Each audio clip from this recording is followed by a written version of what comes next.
What's up? What's up? What's up? What's up, world? YouTube, TikTokers, Instagrammers. I know a lot of y'all on here follow me on TikTok. Like, TikTok shows so much love. Like, I love TikTok.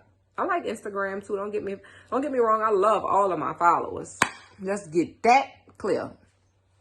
So, I'm coming here tonight because I decided to stop putting stuff off, like trying to catch up with my cameraman during the pandemic, on top of dealing with everyday life stressors, running my businesses, and dealing with family issues. So it's really been a lot on your girl lately, okay? And I'm like, you know what? I need to stop making excuses, and I need to just do it. Film that shit with my iPhone and just get better and better from there. But at least I can start somewhere and get something out for y'all. So tonight is y'all night. Because here I am. Got my clean face. I'm nice and clean. I got my PJs on in my bed. So it's going to be story time and nighttime with Melia, all right? So enough of the rambling. Let's just jump right into it, because I already know what y'all waiting for. Melia, what happened to you? Melia, why are you in a wheelchair? Melia, what happened? Can you give us a story? When you gonna do story time? We want to know. Well, guess what? Bam, your girl here. So, let me see where I'm gonna start this thing off at. Let me see. I'm getting a little nervous when it comes down to story time about my accident, but all right, here we go. So, now, bear with me, y'all, because this is my very first, YouTube video shot by myself, and this is my very first story time. So, I don't know how other people's story times go, but this is just going to be my own. So, y'all, bear with me, okay? Bear with me, all right? Okay. Sound nervous. All right, y'all. So, here we go. All right, so May 4th of 2013, my cousin and I decided to go on Bourbon Street and celebrate a new job that I had began. And not only was it a new job for me, it was like a multiple of things that were taking place in my life that I felt was something that I've been waiting for. As far as eating right, getting my mental right, working out. I got in school. I was able to find a part-time job paying hella good right down the street from my house. So it made my schedule a little bit more flexible with my daughter, because I was a single parent. I'm still a single parent, but it just made everything easier for me. And it was a big milestone in my life. So I wanted to celebrate it. I had only been on my job for 3 days. I think I may have started that Wednesday or that Tuesday. And then the Saturday, well, actually that Friday came around and we decided to go on Bourbon and chill. So this is how the night started. Me and my little cousin, Hottie Toddy, she's with me everywhere in all my pictures. Y'all should know her. So we hooked up that night. We went to a bar. We had a couple drinks. Wasn't nothing serious. And then we ended up going back home. So I would say about an hour and a half between us having the drinks, going home, getting dressed, dropping ices off, and heading to Bourbon, finding a parking spot and all that. So probably 2 hours then went by from the first drinks we had, right? So we get to Bourbon Street. We park the vehicle ourselves in the parking garage. And I think we parked on the highest level up, which may have been the 12th or the 14th floor. I don't even remember, right? So we parked the car. We walked all the way down a ramp because they did not have any stairs or an elevator in this parking garage. It was downtown, I think on Bienville Street or something like that. Definitely in the French Quarters. So I'm giving y'all details because I'm going to need y'all to remember. They didn't have no stairs, no elevator. We had to walk down the ramp, at least 12 or 14 flights, right, of ramp. So we went on about all night. We didn't have no drinks the whole time we was on Bourbon, because I ain't going to lie, we ain't even had no money for no drinks, okay? We went by my people's spot right before he had a bar. We had some drinks, like I said, 2 hours passed by. Then we went to Bourbon. We partied, we had fun, we danced with a couple people. We bar hopped. We didn't have no drinks. I know it's probably hard to believe. It's Bourbon Street. Y'all didn't have no drink. We ain't had no fucking money. All right. So we partying. We may have spent maybe about 2 to 3 hours maybe on Bourbon Street. So then we decided to walk back to the car. So we got to the vehicle. I'm lying. We didn't get to the vehicle. We got to the building, the parking garage, right? And so, long story short, we We asked the valet driver to get the car, but he was sleeping or something in the boot. And he was like, nah, he didn't feel like going to get it. He was tired. So I decided to go hop my happy ass on this piece of machinery called like a man lift or something. I don't even know the exact name of it. All I know is it's in like older garages and like valet drivers stand on it. It's literally a conveyor belt that you stand on, and it like rolls like through the floors of the garage. It's like it's like a hole in the garage floor that this conveyor belt goes up through, and each floor is stopped so that the person can jump off and go and get the vehicle. So I was on this belt, and so keep in mind, the basement is where we are asking to get the car. So when I got on a belt, instead of me counting the basement, first floor, second floor, third floor, fifth floor, I miscounted. I counted the basement as the first floor. So it completely threw my count off. So quite naturally, when I thought I was getting off on the level of the parking garage that I wanted to, I wasn't, because the numbers was off. So, and keep in mind, I parked on the highest level up. So I'm going up, and I think I passed, well, what I thought was the second to last floor. I'm thinking my floor is coming up and I'm about to get off. Well, I look up and I had done already passed my floor up. So it was no more floors left to get off on. And all I see is this belt going up with me on it, and it's about to come to a turn and come back down the opposite hole in the ground, you know, going on. It came up one way and then it was to roll back down. Now keep in mind, I'm standing up on my feet, holding on to the belt. So if I'm like this and the belt is rolling over, then I'm head first. I'm about to roll over and I'm about to fall down head first.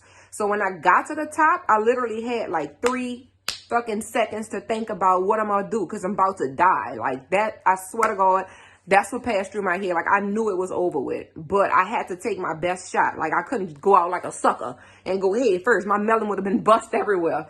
So I got to the top of the top, and when I felt that belt rolling back over, nigga, excuse me, but when it got to the top, I jumped feet first down the hole. See what I'm saying? So if I would have went head first, dead automatically. So I decided to jump feet first instead of letting the belt roll me over.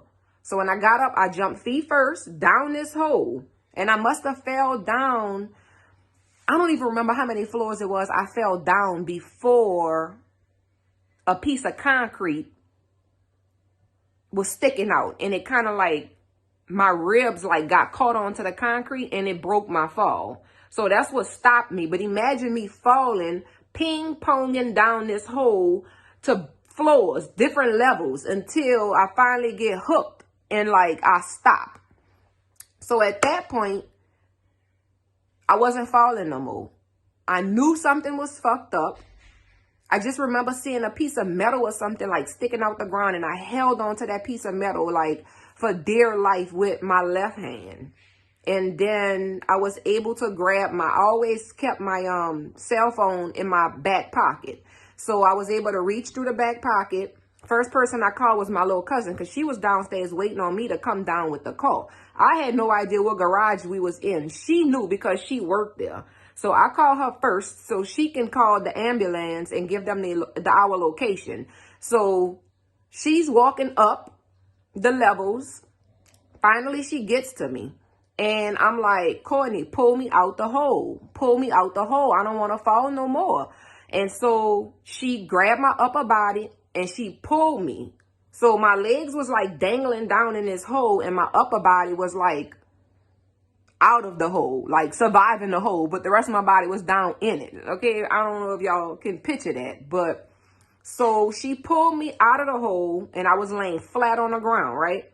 So at that point, I knew something was like severely detached because I just felt dead weight, like just dead weight. Like I can't even explain it. Like my body just felt super dead, and a connection to like the bottom portion of my body just felt like it was like gone. So I knew something was wrong. And I'm telling Courtney, I'm like, Courtney, pull me out the hole. She was like, Melia, you out the hole. You laying flat on the ground. But in my mind, I had fractured my spine. So I don't know if it was like the last senses of me having a connection to my bottom.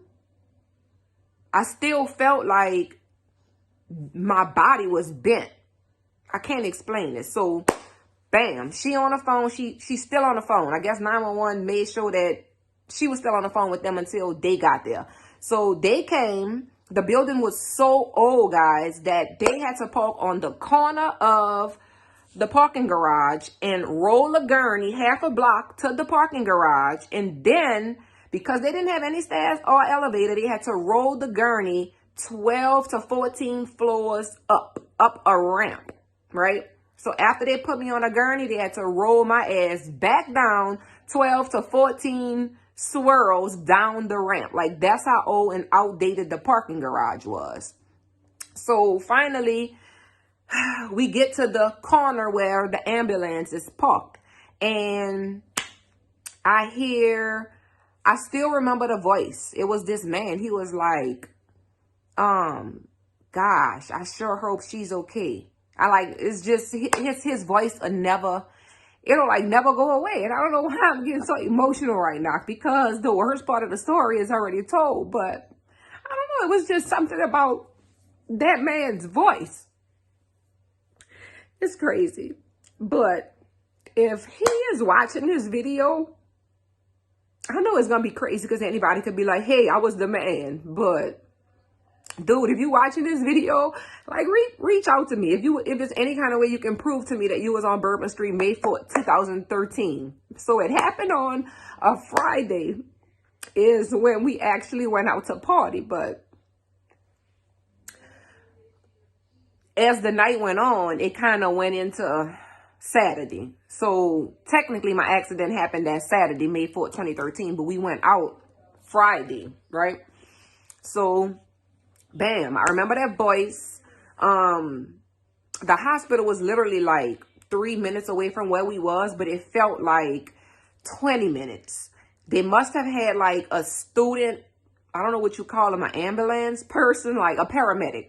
So he must have been a student because he was trying to run an IV and he kept missing. And then a lady, I guess his instructor just finally just took it out of his hands and put it in me, got me there. And all I kept saying was, Lord, just let me get to the hospital, Lord, because I know too many people that die from internal bleeding. And although it may not have looked like I was messed up on the outside, I knew for a fact something was messed up on the inside. And I didn't know how bad it was. So I just wanted to get to the hospital so a doctor can check me out. And I just felt a sense of relief and safeness once I got to the hospital. I just remember a bunch of people just like touching on me, cutting my clothes off, asking me a bunch of questions, sticking me running the IV. And then they put me in this big old tank. And I'm thinking it probably was so that they can do some type of MRI of my back to see how severe the fracture was. And I just remember the lady asking me, was I like claustrophobic? And I'm like, ma'am, I don't even know at a time like this. Next thing I know, I was out of it. And she must have gave me some powerful concoction in my IV and slid my ass in there because I was all good. And then, so yeah, y'all gonna have to just stay tuned because that's all I can give y'all for tonight. But I spent 3 months in the hospital, in 2 different hospitals. So I have way more to tell y'all. But I'm gonna stop it right now because I'm like getting crazy emotional. I'm super proud of myself for actually doing this. Like, y'all don't know, it's been 7 years, going on 8 years that I have never told my story. Like, only the people close to me really know what happened to me. Like, nobody else knows. So I'm happy that you guys encouraged me to do this video, because without y'all, it probably would have never got told no time soon. So I just want to thank y'all, let y'all know that I appreciate all the love. that y'all show me. And it's way more story to this. Like, this is just the beginning. Like, so much happened from this point on. Like, so much. I just want y'all to stay tuned and like, subscribe, and don't forget to comment. And if y'all want to hear stories about whatever, y'all leave it in the comments, and y'all give me some ideas on what y'all want to hear next, because I have some things that happened to me in my lifetime. So yeah, but the main thing is, thank y'all for showing me so much love, so much support, and making me feel comfortable enough to even do this. Like, I know I'm like snotting all over the place, but I don't even care. Like, I got this shit out. But stay tuned for a second part. I'm not going to say part 2 because there's going to be multiple parts to this. So yeah, stay tuned, and don't forget to like, subscribe, share, and most of all, comment. Let me know what y'all think. And if y'all have any questions, leave it in the comment section below. Good night.